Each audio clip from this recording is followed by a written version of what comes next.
In front of me is MEIZU M8 and today I would like to show you how you can add screen lock on this device. Firstly, go into settings. Now you need to scroll down and choose fingerprint, face and security. Then click on lock screen type and select phone password.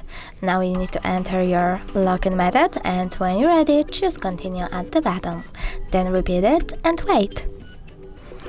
Now when I turn off my screen, then turn it back on, I can see that password is now required. Thanks so much for watching. If you enjoyed this video, don't forget to leave a like, comment and subscribe. Bye!